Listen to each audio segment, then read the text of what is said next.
So I know that you've worked on developing a checklist that we now have made available on the site.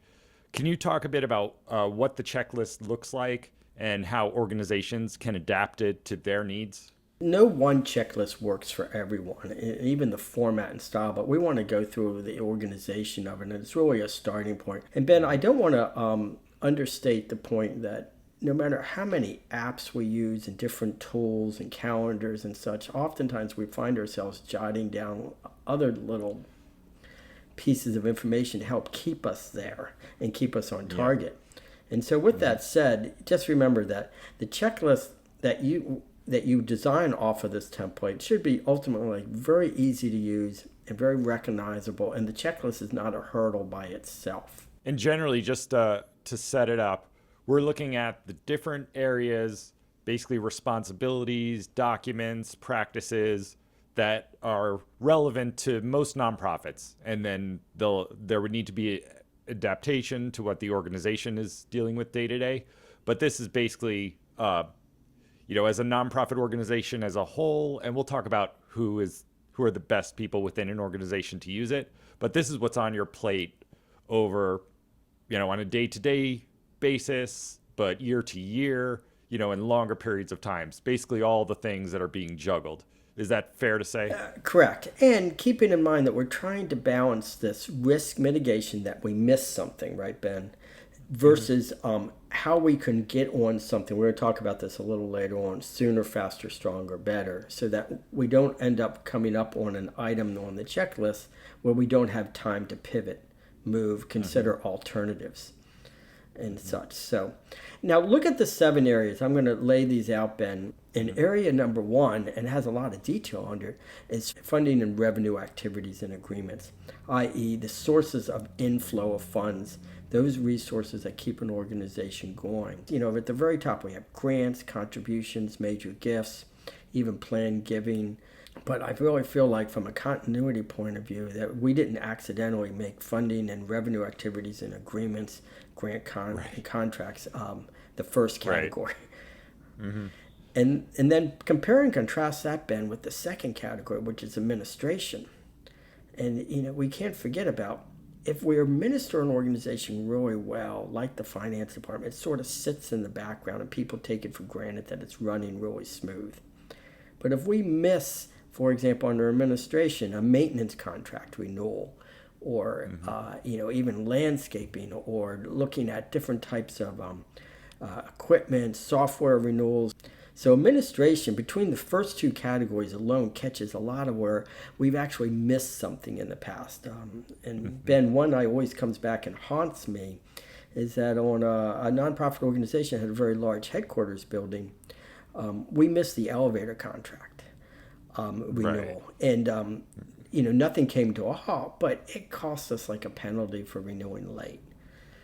Even before we could, go in and say, we've been with the same, elevator company for so many years, or, they've not been very responsive. Maybe we need to consider, moving that maintenance contract on the elevators and such.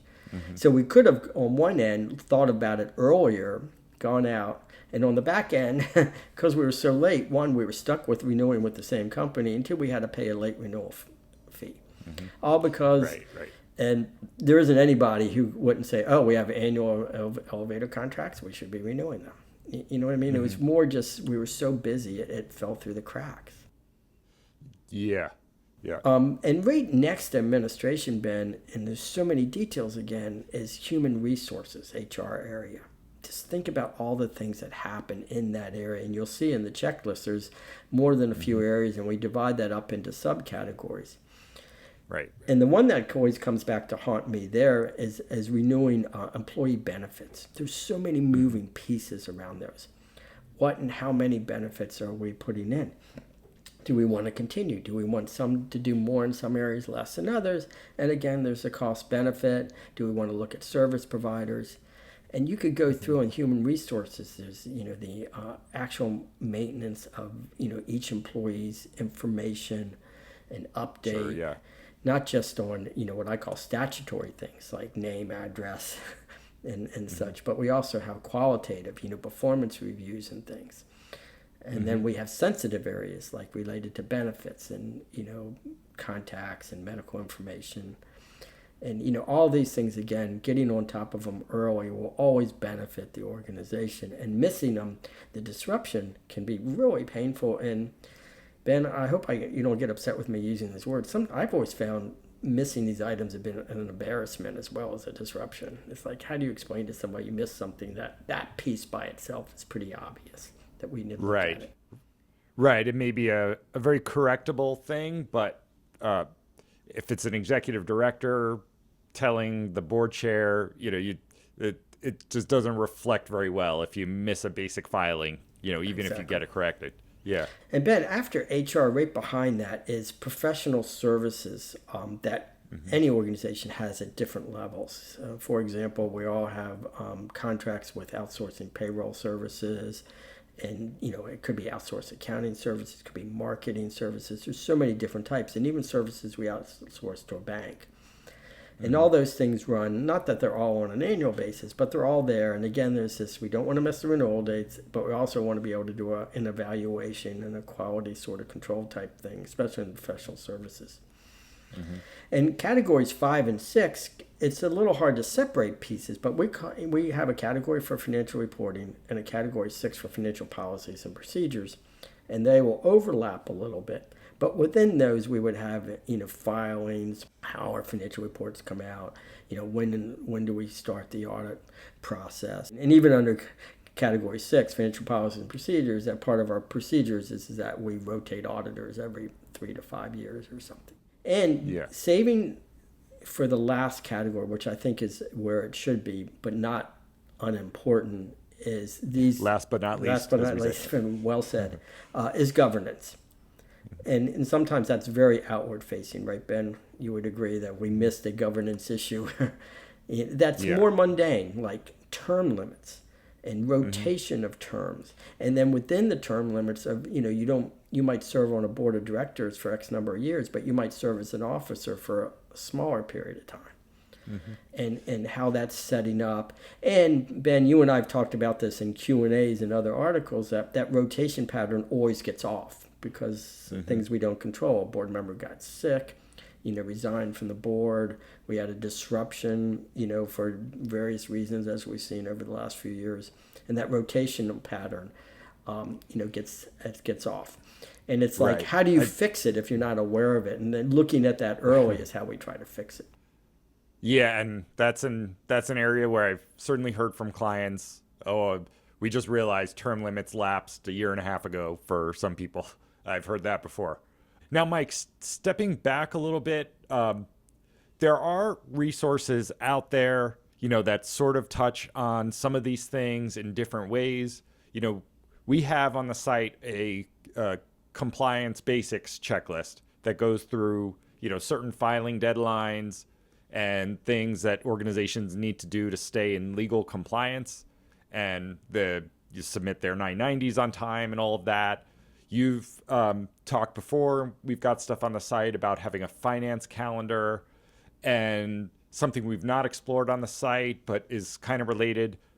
Attorneys like myself, and I think this is a good thing, often recommend having a document that kind of has all your contracts loaded into it, so that you're really on top of, you'll get alerts whenever there's a renewal date and things like that. And that's definitely recommended if you're an organization with a lot of contracts. But this, what we're calling a reminder checklist, the function is a little different and it's a little broader, if I understand correctly. And we've got some prompts, some questions in front of each category to help people understand what they're trying to be thinking about. But what are your thoughts on how you would compare and contrast what this checklist is meant to do versus something a lot more focused, like a finance calendar or some larger contract tracking system? I look at the checklist as sitting in between most of the things that you just marked out there. Okay? That our basic finance and legal compliance checklist, I lean on that all the time. Okay, Yeah, yeah. we go through disruption, disaster plans, correct, Ben, all the time. I wish most organizations would do a risk mitigation analysis once a year, right? And that can be done separately. And so this checklist is sort of sits in between those. It's not intended to be perfect of itself, but it's intended, and that's why I think we went back and forth, Ben. We left the word reminder at the top of the checklist.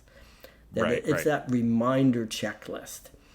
And such that it pulls these pieces into play, but doesn't replace any of those other pieces that an organization have. And for example, every organization is going to have a accounting policies and procedures manual. They're going to have their governance documents there. But you could see how this thing would go in between all the rules and fiduciary responsibilities within governance documents, all the things that we list within accounting policies and procedures manual. Right. Even myself working with clients and working on various agreements, some of my clients have the same agreements that go out every year, and year after year, things will come up and I will make a note like, okay, we need to address this with the next round. Right. But don't always have an occasion and a process of like gathering all the thoughts that I had and kind of planning for it. Kind of, if you don't have a process like that, it can very easily just sneak up on you like, oh yeah, I just remembered in the nick of time that I want to make a change there. So it's good to have this kind of outlet for gathering all those thoughts and observations and experiences that the organization had. To me, it's just like the proverbial grocery list. I know I need to buy eggs. I got yelled at because on the last 3 times I went to the grocery store, by the way, I'm the purchasing agent, I forgot the eggs, right? Yeah. It's not because I'm stupid, It's because I'm, busy. Right, And there isn't a person on the planet who hasn't gone to the grocery store and forgot something that is so obvious. And then when you get home, you get yelled at, right? Right. This is sounding personal. Yeah. So it's really that. And the inefficiencies of missing the eggs multiplies. It changes how you're going to do dinner and this and that. And that happens. And Ben, I don't know if you agree with this statement. I'd like to interject this here that, we have a lot of moving pieces on our personal life and a lot of moving pieces on the professional business life. And they have different emphasis. But I think there's just physically more details on the business side. And the details multiply because it impacts everybody who works at the organization, all your constituent members, donors, all your governance. The ripple effect is just big.